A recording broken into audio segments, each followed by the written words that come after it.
Hi everyone, it's Becky here. So welcome to another new video on my YouTube channel. On October 19th, I was around Jean Brillant Market, and here is the famous St. Joseph Oratory in the distance. And I love seeing the piles of pumpkins around this time of the year. It's just a really cheerful color. I'm gonna have a quick lunch at McDonald's on the other side of the street and come back to do some grocery shopping. I'm really glad that this McDonald's has a patio space right by the street, so I have this perfect view of the market in front of me. Here is how I film my sketching process. So I have a gooseneck tripod attached to the edge of the table. I'm going to clip my phone up there and film my surface below. So all of the foliages are turning into this muted yellow-brown color. I always like to capture, the same scenery in different seasons. For example, the views outside my windows. And this time, I am coming back to this market a second time to capture the autumn view. So I'm just drawing this man right now. He's a really nice foreground element. I think he was waiting for the light to change and talking to someone beside him. So when I'm drawing people in a scenery, I focus less on the likeliness of those people, but I focus more on how they're interacting with one another and also their body gestures, side view or back view. And after that, I'm connecting this traffic lamp and also the signal pole in between these two men. And on the pole, we have different stuff. We have the street lamp on the very top and the 3 traffic lights in the bar hanging right high up there, and some smaller traffic signals, signs around the middle to the lower part. Yeah, it's a very busy pole holding so many signs and signals, and adding these smaller people walking on the sidewalk on the other side of the street. Again, I'm focusing on capturing their gestures. Always starting with the head and the torso, which is pretty big, and the legs nice and thin, parting in different ways. And now I know where the front of the market is. This triangle shape of the tent is right in the middle behind the traffic lamp post. And then starting to add a bit of the side of the tent and another nice lamp here cutting through in the middle and finishing the side of the tent. So after this stage, all of the other stuff is just very easier to fit in because now I got the overall structure of the tent. Now it's just time to fill in the stuff in the middle, inside or below these large chunks of shapes, or these details of the pumpkins and other fruits and veggies and flowers. A lot of abstract shapes because these things are so far away. Just in tiny little clusters underneath the triangle shape and the traploid shape on the right side.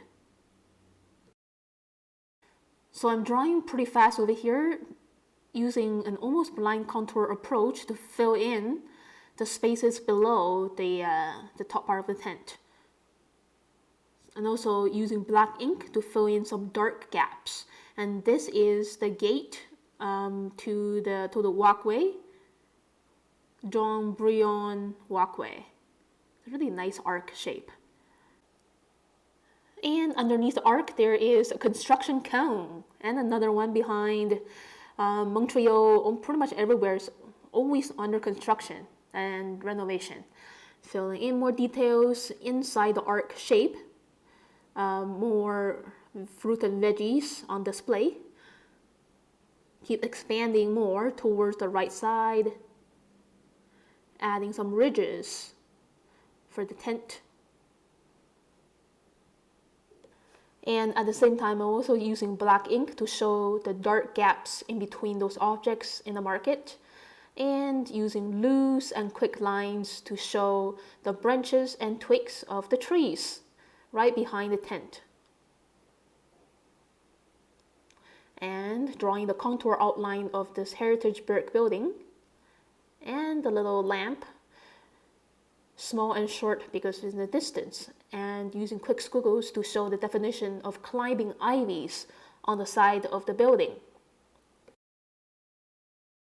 And these windows and balconies are extremely foreshortened, observed from this angle. So yeah, just a bunch of pretty quick repetitions. And coming down, there's like a big bush in front of the building. I'm just quickly drawing this woman passing by. So I was actually drawing her from my memory and my impression because she just walked away in like 3 seconds. And adding some more traffic cones and tiny people in the distance. So when drawing like a scenery, it's very nice to have the same subject matter, like people, in different sizes, in the foreground, middle ground, and background. Just adding some final bits of details for those trees. I'm just gonna paint the colors with watercolors and my brush strokes. So that saves a lot of time.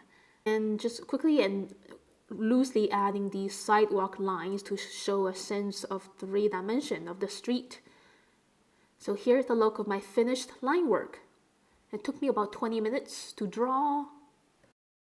And now it's time to paint the atmosphere and add on the colors of the season with watercolors. As always, I paint the sky first. So I just wet the sky area with clear water and grabbing a little bit of cerulean blue mixed with a bit of lime green, so it's a little turquoise blue, and dilute it. The sky is always a translucent blue color, not too solid. As you can see, I'm also spreading this blue paint a little bit, just so the blue is even more translucent, especially on a cloudy day. And I'm just adding a few more little twigs there. It looks a little empty, so yeah.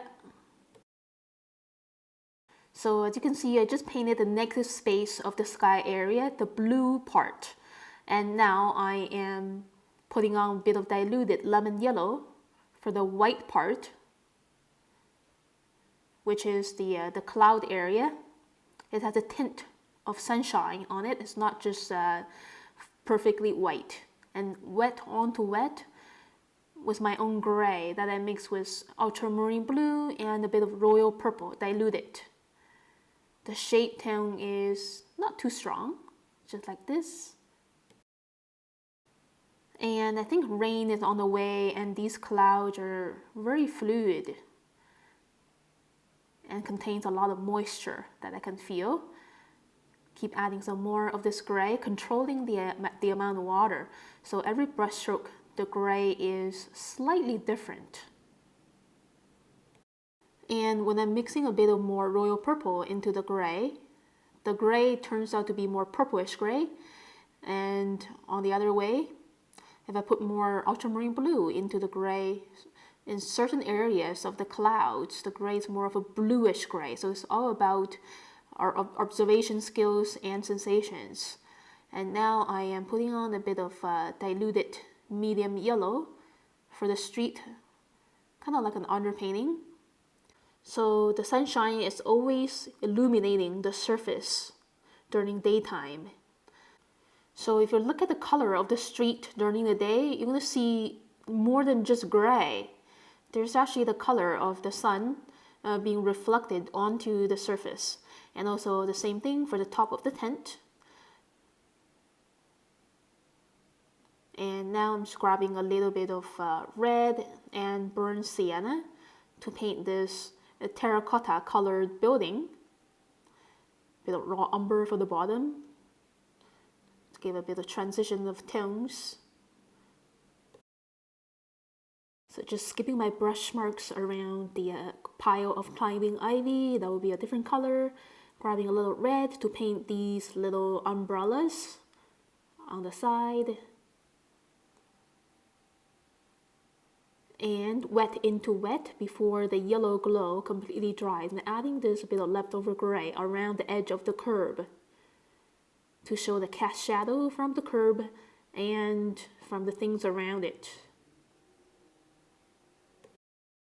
So the shapes and the directions of these shadows are further helping to show the 3-dimension platform of the street So the street is actually a foreshortened view of a large rectangle. And we're looking at lines on the top of a rectangle platform. A lot of lines are going in diagonal ways. None of them are hanging vertically on paper. So when we're looking at the world around us, we always see a lot of like optical illusions and distortions. So we just need to be aware of those and show the interesting facts about them. Now just grabbing a little bit of terracotta color with red and burnt sienna mixed together for that building on the left side, showing behind the foliages. And now just grabbing some orange red, putting in these tiny spots of pumpkins, decorating the outside of the market. Yeah, so just putting these dots in and grabbing a little more paint, this time containing slightly less water for just a bit of contrast. So every little detail matters. Most of the time I paint in 2 layers. The first layer is slightly more watery than the layer on top to create a sense of contrast. And now adding these bit of greens here and there as I see in little dotty brushstrokes. Yeah, it's nice to have these little bits of green now because most of this image contains oranges and browns. It's great to have some greens surrounding the oranges and adding a little bit of bluish gray for the dark gap areas, the interior space of the market that I can't really see very well because the lighting in there is pretty dim. Adding a little bit of light gray underneath the pumpkin areas. And putting on red for the traffic signals. And also using the same red to paint these climbing ivies. Yeah, so these used to be green leaves in the summertime, and now they're all turning into this vibrant and charming red color. Again, just adding another layer on top containing less water just gives a contrast the easy way. Now it looks like it's a pile of red leaves, not just flat. And just grabbing a little bit of green to paint the flaps on the side of the tent. And some more leftover reds, nice and gentle. Putting on a little bit gray around the spine areas on top of the tent. Also a little cast shadow underneath the curb and also under the arc of the entrance of the walkway, nice and gentle. And some more red, orange, and green for this cluster of foliages in front of the building and containing less water just to show the contrast of this green cluster. Using leftover gray to paint these window areas. Windows are always reflecting color of the sky. And adding some more stronger browns for this building here and there. Grabbing these orange reds to paint the stripes on the cones. So these cones are actually really nice characteristics of Montreal. Because pretty much everywhere in Montreal, a lot of buildings and streets, they're always under construction. And grabbing a little bit of lime green mixed with a tiny bit of orange to paint the first layer of the foliages. And grabbing some red, mix it with burnt sienna for the top canopy area of this tree here. So instead of using red, I'm mixing in a bit of burnt sienna just so the color has a more organic look. If I just use red, the color might be too artificial. So most red autumn trees from the first sight, it might look red, but if you look more deeply, they actually contain a bit of brown. So as you can see, every single brushstroke is of a different shape, size, and slight different tone of red-brown because there's always a tiny bit of water leaking down from the handle where the water is stored in the water brush. grabbing some raw umber for some shades. So usually, most of the time, the shade area of a tree is pretty much always around the middle area, the middle to lower part. And also using this raw umber color to paint the branches and twigs, using thin brush strokes. And grabbing a little bit of medium yellow and a little bit orange to mix with a lime green. So here I come up with a pretty organic green. Okay, it's not too vibrant, especially for trees in autumn. Perhaps I think trees in the spring are more vibrant than this town. I might just mix lemon yellow into lime green for spring foliages, but for autumn foliages, more muted greens. So this is like radiant green mixed with a bit of burnt sienna. There are like several species of trees blended together in the back area of the market. And using the leftover gray for the bottom of this building, probably the shadow from the tree in front of it. And a bit more contrast around the edge, cast shadow from the tent and everything around it.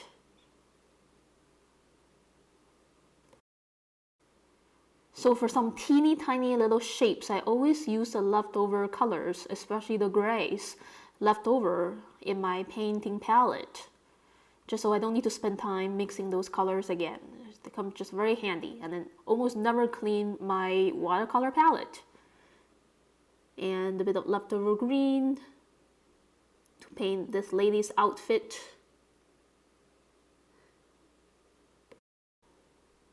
Yeah, and just keep using the leftover colors such as the greens, blues, and grays to paint these people's outfits.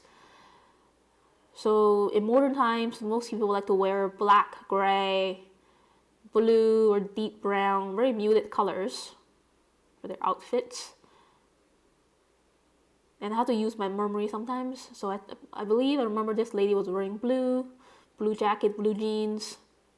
And for the colors of other people's outfits, most of them I don't really remember, so I just try to use a variety of different interesting greens, blues, and grays. And adding another layer to give a sense of contrast and dimension for his body. The jacket is always wrapping around the three-dimensional shape of the body, which is roughly a cylinder. There's always a second layer to give more contrast for the body and the pants.